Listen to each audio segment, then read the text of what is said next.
இந்த சாலமோன் அரசருக்கு 2 முறை கடவுள் காட்சி கொடுத்தார் என்று முதல் வாசகத்திலே வாசித்தோம்.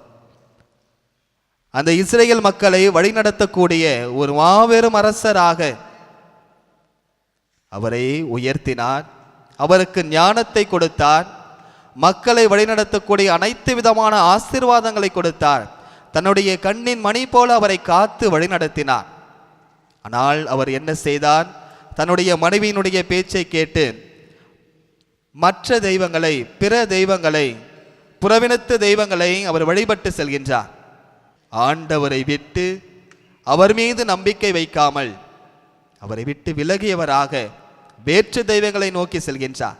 எனவே ஆண்டவர் கூறுகின்றார், உன்னிடம் நான் ஏற்படுத்திய உடன்படிக்கையை நான் முறிவுபடுத்திக் கொள்கிறேன்.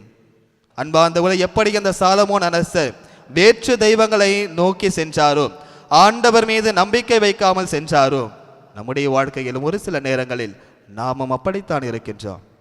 வேற்று தெய்வங்களாக நாம் நினைத்துக் கொள்வது நம்முடைய பணமாக இருக்கலாம், நம்முடைய பதவிகளாக இருக்கலாம், நம்முடைய பொருட்களாக இருக்கலாம்.